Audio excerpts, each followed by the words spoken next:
नमस्कार सगळ्यांना, स्वागत आहे परत एक निघालेली आहे. तर त्या परीक्षेसाठी आपण आवश्यक असे प्रश्न इन डिटेल मध्ये डिस्कस करत आहोत. तर आतापर्यंत आपण जीकेचे भाग पाहिलेत. आता जे बाकीचे जे विषय आहेत त्यांचे सुद्धा भाग अपलोड होत राहतील. सो डोंट वरी, एवढंच काम सबस्क्राईब करून ठेवा. आता आज आपण काय करणार आहोत, गणित आणि बुद्धिमत्तेचे प्रश्न पाहणार आहोत. आता खूप साऱ्या विद्यार्थ्यांना कन्फ्युजन कसं आहे की जास्त हार्ड लेवलचं गणित बुद्धिमत्तेचे प्रश्न वगैरे असतील म्हणून. तर तुम्हाला या व्हिडिओतून क्लिअर होऊन जाईल की नेमकं कशा पद्धतीचे प्रश्न असतात आणि तुम्हाला कितपत अभ्यास त्या ठिकाणी करावा लागणार आहे. सो प्रत्येक प्रश्न जो आहे तो आमच्या टीमनं रिसर्च करून काढलेला आहे. शिपाई पदासाठी उपयोगी पडतील असे हे प्रश्न आहेत, आलेले काही आहेत. सो सगळे पाहून घ्या. आणि ज्यांना गुणाकृतीमध्ये चौरसांची संख्या किती आहे, तर सगळ्यांना वाटत असेल असे प्रश्न वगैरे, अरे बाबा तुमची शिपाईची पदभरतीची आहे, 10th लेवलचं आहे, सो जास्त हार्ड नाही येणार, नॉर्मल येतील, बट तुम्ही चुकता. तर नेमकं काय करायचं की चौरसाची संख्या किती. सिंपल, चौरस आणि चौकोन मध्ये खूप मोठा फरक आहे. त्याच्यामध्ये काय, सिंपल चौरस म्हणजे काय, चारही बाजू आणि चारही कोण सेम असतात आणि चौकोन मध्ये फक्त कोण सेम असतात. लक्षात ठेवा, नोट डाऊन करून घ्या. तर याच्यामध्ये बघा चौरस म्हटलंय तर बघा सेम बाजू हा एक आहे, हा एक म्हणजे मोठे 3 आहेत. हे असं 3 लिहून घ्या. परत आता याच्या आतमध्ये बघा, हा इथला एक बनला, हा सुद्धा, आणि याच्यासोबत अटॅच असणारा हा सुद्धा. ओके, हा हे लिहून घ्या. तुम्ही वाटल्यास डायग्राम वगैरे काढून सुद्धा प्रॅक्टिस करू शकता. परत आता हे प्लस करत जा. यातला आतमधला हा एक मोठा झाला आणि हा इथून एवढा एक, म्हणजे हे 2 झाले. ओके, आता दुसरं कोणता दिसतोय का तुम्हाला, अजून कोणता रिमेनिंग राहिलाय का? माझ्या मते हा वाला राहिलाय ना. ओके, यालाही ऍड करून घ्या. परत अजून कुठला उरलाय का? ओके, तर ओव्हरऑल जर पाहायला गेलं तर किती आहेत, तर जवळपास 3 2 4 5 8 चौरस या ठिकाणी आहेत. सो गडबड करण्यामध्ये चुकता. अरे बाबा गडबड नका करू, हरकत नाही. तुम्ही 100 प्रश्नांपैकी 90 जरी अटेम्प्ट केला तरी तुमचा 180 स्कोर सेफ स्कोर आहे. सो डोंट वरी, तेवढा अटेम्प्ट केला तरी बेटर होऊन जाईल. सो गडबड करू नका, जेवढे प्रश्न होतील तेवढं सोडवा. आता इथं काय दिलं की प्रश्नचिन्हाच्या जागी येणारी योग्य आकृती निवडा. आपल्याला अशा पद्धतीनं सांगितलंय. तर काय केलं, लॉजिक बघा, सिंपल. आकृत्या मूव्ह होत आहेत किंवा या दिशेनं अशा पद्धतीनं राऊंड शेपनं, म्हणजे एक घड्याळाच्या दिशेनं ते फिरत आहेत. सो ऍज इट इज पाहायला गेलं, हा खाली जो होता तो वर आला, हा त्रिकोण या साईडला गेला आणि हा गोल याच्यामध्ये गेला. आणि परत अजून एक फरक आहे की हा जो रंग आहे तो रंग पुढच्या आकृतीमध्ये काय स्थानांतरित झालेला आहे. सो सिंपल पाहायला गेलं तर या त्रिकोणातला याच्यामध्ये कलर आला. परत हा जो आहे वर्तुळ हा इथं या दिशेला आला आणि यातला कलर हा आयतात गेलेला आहे. तर त्याच पद्धतीनं पुढच्या आकृतीमध्ये हा कलर याच्यामध्ये येईल, हा आलाय, आणि परत पुढच्या आकृतीमध्ये याचा कलर या वर्तुळामध्ये जाईल. ओके, वर्तुळामध्ये इथे एक आहे, इथेही आहे आणि इथेही आहे. बट ऍज इट इज आता बघा, सिंपल काय दिलं, हा वर्तुळ या ठिकाणी आहे म्हणजे कुठे येईल, हा या ठिकाणी येईल ना, कारण का जागा बदलेल. परत इथं त्रिकोण अशा पद्धतीनं येईल आणि इथं काय, याच्या वर्तुळामध्ये कलर असेल ना, सो कलर. सो या ठिकाणी म्हणजेच उजव्या वरच्या कोपऱ्यामध्ये हा या ठिकाणी आहे, म्हणून हा आपला ऑप्शन बरोबर आहे. हे बघा, तुम्हाला एक सांगतो, अजून एक काय चूक करतात माहिती आहे का, आपल्याला एक इथं कळलं कन्फर्म आहे हे, तर बाकीचं चेक नका करत बसू. ऑप्शन मध्ये जो दिसलाय ना, टिक करा आणि पुढे निघून जा, कारण का ओव्हरऑल टाइम सुद्धा तुम्हाला मॅनेज करावा लागेल. सो तुमचं ऑप्शन जेव्हा मिळेल तुम्हाला, त्याला राईट टिक करून पुढे निघून जा. तुम्हाला हे सांगतोय, एक चांगला वेळ वाचवण्याची ट्रिक आहे. आता बघा इथं काय प्रश्न कसा आहे की -29, -33, 41, परत 77, 109 आणि 153. आता सिंपल, तुम्हाला हा डोकं फिरवण्यासाठी असतो. तर हे मायनस कधी काढून टाकायचं, नेमकं नंतर आपण शोधूया.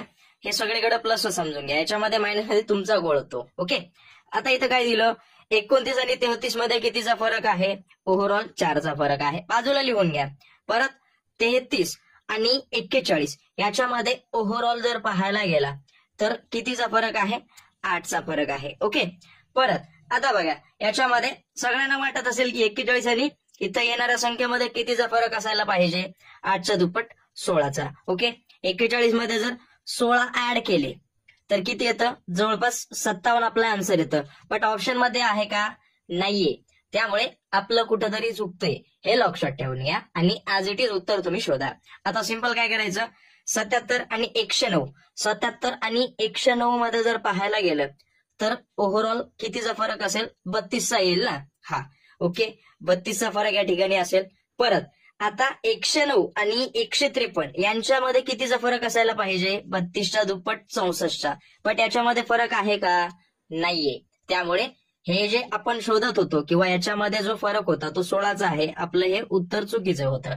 तर योग्य उत्तर नेमकं काय असेल, तर सिंपल काय करा, 29 मध्ये इथं यांच्या दोघांमध्ये तर 4 आहे हो, याच्यामध्ये 4 ऍड केलं. परत बघा, आता बघा कुठं गल्लत झाली, तर याच्यामध्ये 33 मध्ये हे याच्यामध्ये परत 4 तर ऍड केलंच, हे म्हणजे 8 झाले.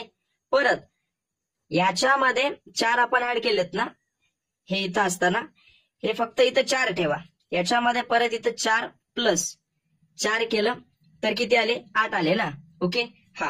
परत इथं 41 मध्ये प्लस किती, हे 4 जशाच तसं ठेवा आणि हे जे 4 आहेत याच्यामध्ये परत वाढ करा, कारण का इथं अगोदर फक्त 4 होते ना.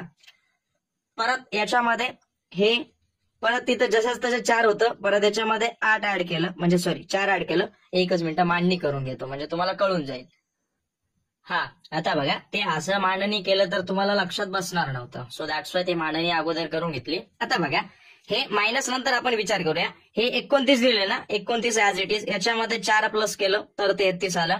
परत 33 हे पहिला म्हणजे सेकंड टर्म, याच्यामध्ये हे जसंच तसं 4 तर ऍड केलं. परत याच्यामध्ये आपल्याला उत्तर किती 41 अपेक्षित होतं, त्याच्यामुळे परत त्यांनी 4 ऍड केलं. आता बघा, परत अजून हे 41 जसंच तसं ठेवा. आता हे 4 आणि 4 या दोघांची बेरीज इथं 8 घ्या आणि हे जे दुसरं 4 होतं ना, या 4 मध्ये परत 2 मिसळून 6 करा, म्हणजे हे 8 आणि 6 14 आणि 14 आणि 41 बरोबर 55 झाले. ऍज इट इज त्याच पद्धतीनं या दोघांची बेरीज करून याच्यामध्ये ऍड करा आणि 6 मध्ये परत 2 ऍड करा, म्हणजे 8. ओव्हरऑल या दोघांची बेरीज 14 आणि याच्यामध्ये परत 2 ऍड केलं म्हणजे 8. ओके, 14 आणि 8 किती झाले, जवळपास 22 आणि 22 या 55 मध्ये ऍड करा, तुम्हाला 77 उत्तर या ठिकाणी मिळेल. ऍज इट इज त्याच पद्धतीने हे टाका, तुम्हाला उत्तर त्या ठिकाणी मिळून जाईल. आलं लक्षात. हा, जरी आलं नसेल तरी कळून द्या किंवा व्हिडिओ हळूवारपणे पॉज करून पहा, तुम्हाला 100% सांगतोय, सिंपल आहे, जास्त हार्ड नाहीये. एवढंच की ते थोडं मायनस प्लस असल्यामुळे गोंधळून झालात. ओके, तर येणारी संख्या कोणती आहे, 55 त्या ठिकाणी येईल. सो ऍज इट इज आपलं उत्तर किती आलं, 55. ओके, नोट डाऊन करून घ्या. बघा, तिथल्या तिथं तुम्हाला सांगितलंय.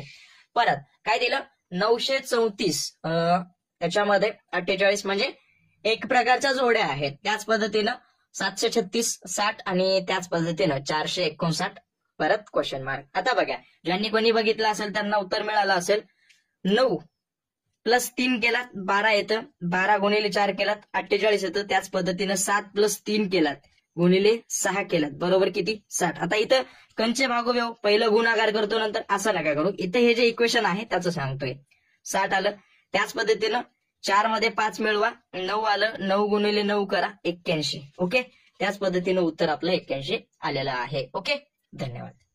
हा, व्हिडिओ तसा लांब होईल, असू द्या, नो प्रॉब्लेम. आता बघा, इथं बघा, 12 आणि 19 मध्ये कितीचा फरक आहे हो, 7चा फरक आहे. ओके, 19 आणि 33 मध्ये कितीचा फरक आहे हो, 14चा. परत 33 आणि 61 मध्ये कितीचा फरक आहे, 28चा. म्हणजे पहिला जो फरक होता त्याच्या दुपटीनं तो वाढत जात आहे. सो त्याच पद्धतीनं करा, 28 गुणिले 2 करा, किती 56 येतं. 56 मध्ये हे 61 मिळवा, म्हणजे ऍज इट इज 56 आणि 61 म्हणलं तर एक जवळपास किती येईल, 117 येईल ना. हा, 117 आलं ना, तर हे झालं इथलं टर्म 117. 117 कुठं आहे, याच ठिकाणी आहे. ओके, एकच ऑप्शन, याच्यामध्ये आपल्याला परत दुसरं उत्तर मिळून जाईल. त्याच्यामुळे तुम्हाला काय म्हणतोय, जास्त वेळ खर्ची करूच नका, सिंपल तिथल्या तिथं उत्तर बघा. एक जरी ऑप्शन बरोबर आला, टिक मार्क करा आणि पुढे निघून जा. ओके, परत नंतर शोधत बसाल तर कन्फ्युजन मध्ये जाल. परत काय दिलं, KDMS PAJH परत ETOP बरोबर क्वेश्चन मार्क वगैरे दिलेलं आहे. आता सिंपल जर पाहायला गेलं तर के चा पुढून क्रमांक कितवा आहे, 11वा. त्याच पद्धतीनं पी चा मागून क्रमांक आहे 11वा. ऍज इट इज त्याच पद्धतीनं ई चा जर आपण पुढून क्रमांक पाहिला तर कितवा आहे, 5वा. आणि मागून क्रमांक जर पाहिला, ईच्या याचं इक्वेशन येईल ना, मागून जर क्रमांक पाहिला तर व्हीचा येतो. आता व्ही दोन ठिकाणी आहे, या ठिकाणी एक आहे, या ठिकाणी एक. सो ऍज इट इज आपल्याला दुसरा पर्याय शोधावा लागेल. तर डी काय दिलं, तर डी आणि ए मध्ये काय फरक आहे, तर डी पासून ए हा कितवा क्रमांक, म्हणजे डी पासून तिसऱ्या क्रमांकावर मागे म्हणतोय, म्हणजे डीचं समजा चौथं स्थान आहे, परत तिसऱ्या स्थानावर कितवं ए हा मिळून जाईल. ओके, म्हणजे मागं. बरं, त्याच पद्धतीनं आपण काय करा, टी पासून मागं असलेलं टी मायनस तिसरं स्थान कोणतं आहे, क्यू येईल ना. हा, तर ऍज इट इज बघा, व्ही आणि क्यू कुठं आहे का, हा बी मध्ये आहे. सो ऑप्शन आपलं हे बरोबर असेल. ओके, पुढचं शोधत नकाच बसू, तुम्हाला सांगतोय. बाकी पटलं तर घ्या, नाहीतर सोडून द्या. असो, परत काय दिलं की जर एम बरोबर 4, त्याच पद्धतीनं मॅन बरोबर 10, मस्ट बरोबर 10, तर ऍज इट इज मोर बरोबर काय येईल, याचं उत्तर नक्की कमेंट करून द्या. ओके, हा प्रश्न तुमच्यासाठी सोडतोय. जेवढे जास्त उत्तर येतील तेवढे जास्त आपण भाग अपलोड करूयात. सो डोंट वरी. आणि आजचा भाग वगैरे कसा वाटला कळवा. आणि हाही प्रश्न तुमच्यासाठी सोडतोय. सिंपल आहे हा प्रश्न, माझ्या मते सगळ्यांना आलाच पाहिजे. बाकी भेटेन पुढच्या व्हिडिओमध्ये. भाग कसा वाटला, थोडाफार एखादा प्रश्न कन्फ्युजिंग वाटला असेल, पण हळूवारपणे बघून घ्या. सिंपल पद्धतीनं सांगण्याचा प्रयत्न केलाय. सगळे प्रश्न तुम्हाला अशा पद्धतीचे येतील. या